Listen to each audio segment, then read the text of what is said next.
Hello friends, എല്ലാവരും happy അല്ലേ? ഞങ്ങൾ പാലക്കാടൻ ചൂടിൽ വളരെ ഹാപ്പി ആയിട്ട് പോകുന്നു. അപ്പോൾ ഇന്ന് എൻ്റെ ചെടികളെ മൊത്തം നനയ്ക്കാമെന്ന് വിചാരിച്ചിട്ടിരിക്കുക കേട്ടോ.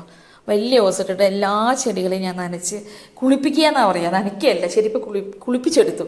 കളകള മിളകും ഒരു അരുവിയിൽ അലകളിൽ ഒരു കുളിയിൽ ഒരു പുളകം എന്ന് പറയില്ലേ, അതുപോലെ നല്ലപോലെ അവർ നനച്ചെടുത്തു. അവർ ഹാപ്പിയാണ്. നമ്മൾ ആ നനയ്ക്കുന്നതിനനുസരിച്ച് അവരൊരു ഇളം കാറ്റൊക്കെ വീശി ഇലകളെ ഇളക്കിയിട്ട് നമ്മളോട് ടാറ്റ പറയുന്നൊരു ഫീൽ ഉണ്ടാകും. അത് എല്ലാ സമയത്തും എനിക്ക് കിട്ടുന്നുണ്ട്. ഇന്നും അതേപോലെ ഒരു അനുഭവം ഉണ്ടായിട്ടുണ്ട്. അത് ഞാൻ ഇപ്പോൾ കാണിച്ചു തരാം കേട്ടോ, വീഡിയോയിൽ നോക്കിക്കോളൂ. കണ്ട സത്യമല്ലേ? അങ്ങനെ അവർ നമുക്ക് ആ സ്നേഹം തിരിച്ചു തരും. അങ്ങനെ ചെടികളൊക്കെ നല്ലപോലെ നനച്ച് ഇടയിൽ ലിയോ കുഞ്ഞ് വന്നു.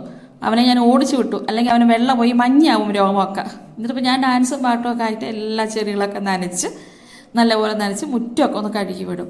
മുറ്റം കഴുകി വിട്ട് കഴിഞ്ഞാൽ നമുക്ക് വീടിനകത്തേക്ക് ഒരു തണുത്ത ഫീല് വരുമല്ലോ. പാലക്കാട് അത്ര കണ്ട് ചൂടാണ്. അതുകൊണ്ട് അതൊക്കെ ചെയ്ത് കഴിഞ്ഞു. പിന്നെ മരങ്ങളുണ്ട് കുറച്ച് മറ്റേ സൈഡ്, ഒരു വീടിൻ്റെ ഒരു സൈഡിൽ ചെടികളും ഒരു സൈഡ് പൂച്ചെടികളും ഒരു സൈഡ് മരങ്ങളാണ്.